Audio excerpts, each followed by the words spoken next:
mata jauh ya.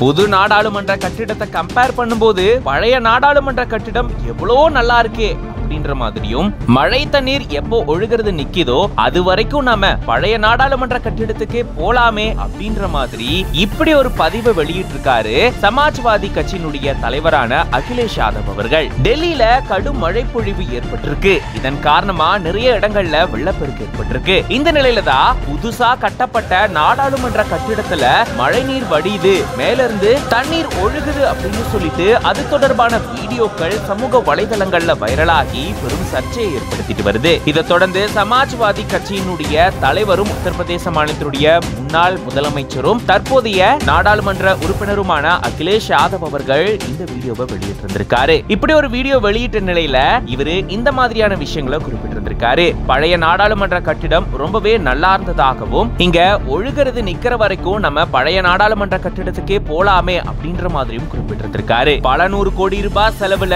இப்படி பிரம்மாண்டமா கட்டப்பட்ட இந்த கட்டிடம் இப்படி ஒழுகுது அப்படின்ற மாதிரியும் அவர் குறிப்பிட்டிருக்காரு. இப்போ இவருடைய இந்த பதிவு பெரும் சர்ச்சையை ஏற்படுத்தியிருக்கக்கூடிய நிலையில இது தொடர்பா பல பெரும் கருத்துக்களை தெரிவிச்சிட்டு வராங்க.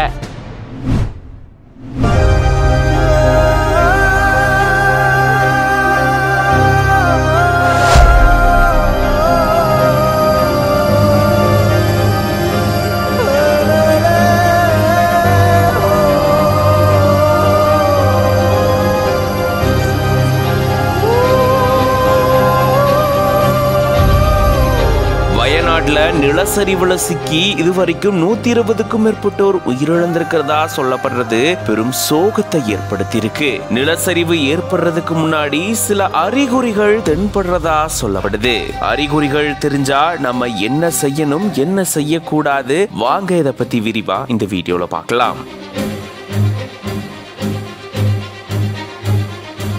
காலநிலை மாற்றம், வெப்பநிலை மாற்றம் இப்படி பல காரணங்களால நிலச்சரிவு ஏற்படுறதா சொல்லப்படுது. இயற்கை காரணங்களாலையும் மனிதர்கள் செய்யக்கூடிய சில செயல்களாலையும் இந்த மாதிரியான நிலச்சரிவுகள் ஏற்படலாம் அப்படின்ற மாதிரி சொல்லப்படுது. அதிகப்படியான மழை, பனி உருகிறது, நிலநடுக்கம் இந்த மாதிரியான காரணங்களால நிலச்சரிவு ஏற்படுது. குறிப்பா சமீப காலமாக காலநிலை மாற்றம் மிகப்பெரிய பங்கு இதுல வகிக்குது அப்படின்னு சொல்லப்படுது. நேபாள், இந்தோனேஷியா உட்பட சில நாடுகள்ல அடிக்கடி நிலச்சரிவு ஏற்பட்டு வருது. அந்த வகையில இந்தியாவை பொறுத்த வரைக்கும் சில இடங்கள்ல நிலச்சரிவு ஏற்படும். அதே போல கேரளாவிலையும் அப்பப்போ நிலச்சரிவுகள் ஏற்பட்டிருக்கு. இந்த நிலையில தான் கேரள மாநிலம் வயநாடு மாவட்டத்துல 2 நாட்களா தொடர்ச்சியா கனமழை பெய்ஞ்ச நிலையில எல்லா அறிவுகள்